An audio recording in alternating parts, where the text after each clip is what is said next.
In the dim glow of Xeris Nine's binary moons, war ravaged the world.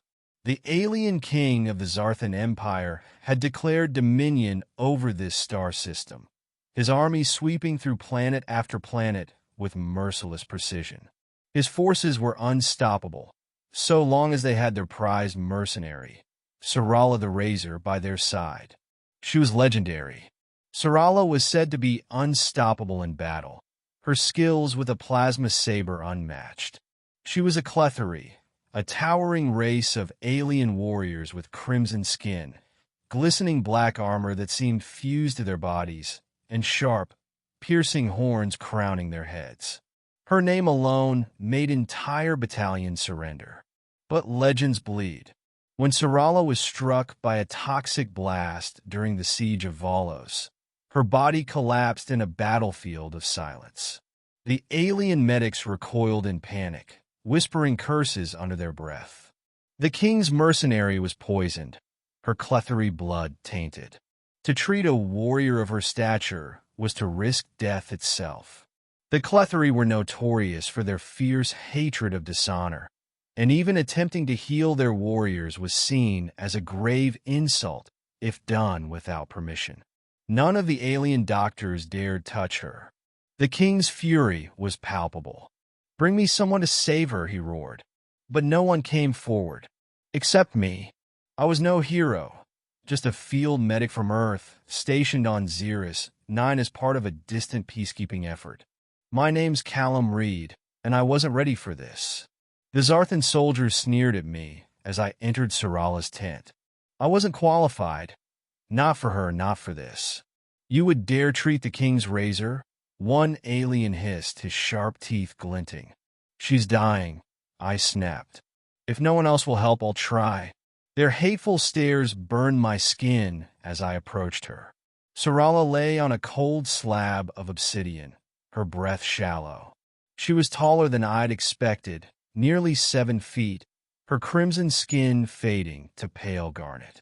Her black armor, organic and living, had cracked in places, exposing wounds that oozed violet blood. I swallowed hard.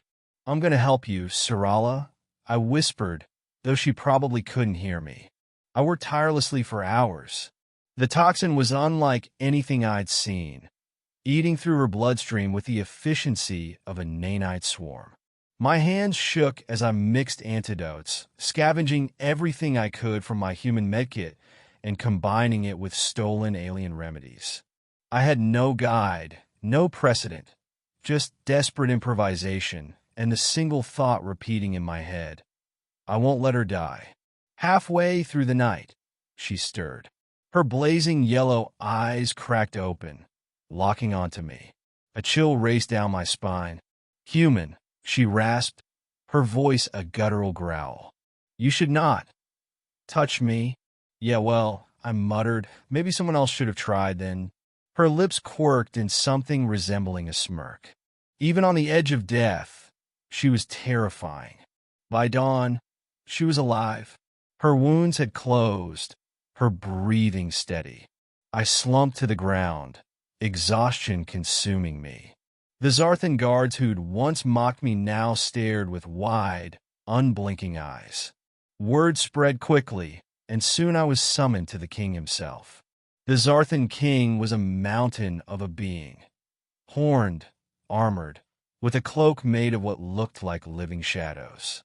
His throne room was a chamber of impossibility, walls carved from black crystal that whispered when I moved. "You saved her," he said, his voice deep and resonant, like a quake in my bones.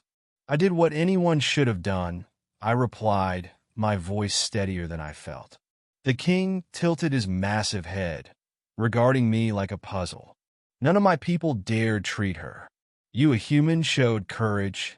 He leaned forward, his molten eyes boring into me. "What reward do you seek?" I blinked. A reward? I hadn't thought of that. The Zarthans were the wealthiest empire in the sector. He could offer me untold riches, technologies beyond my imagination. Before I could answer, Sarala herself entered the chamber. She was a vision of restored power, her armor whole again, her posture upright and regal. Her yellow eyes locked onto me with something unreadable. "This human," she said, her voice commanding, "is worthy." The king raised an eyebrow. "What do you suggest?" "I owe him a life debt," Sarala declared, the words reverberating through the chamber. My heart nearly stopped. A life debt? From her? A murmur spread among the Zarthan guards. Life debts among Clethari warriors were sacred, an unbreakable vow to protect and serve the one who saved them, until that debt was repaid. "Are you certain?" the king asked her. Sarala turned her blazing eyes toward me and spoke with quiet finality. "He risked death to save mine. I am certain." The king regarded me one last time, a shadow of amusement passing over his expression. "Then it is decided. You have earned the loyalty of Sarala the Razor." I didn't know what I'd done to deserve it. 1 minute, I was a medic no one noticed, patching up soldiers in a losing war. The next, I had an alien warrior, a living legend, pledging her life to protect me. "You didn't have to do that," I told Sarala as we left the king's chamber. She looked down at me, her sharp features softened by something resembling gratitude. "Your people have a saying, do they not? No good deed goes unrewarded." "Yeah, but you're Sarala the Razor. You don't owe me anything." Her gaze was unyielding. "I repay my debts, human, whether you wish it or not." A chill ran through me, not of fear, but of awe, because in that moment, I realized that the most dangerous being I'd ever met was now my protector. And somehow, I knew my life would never be the same.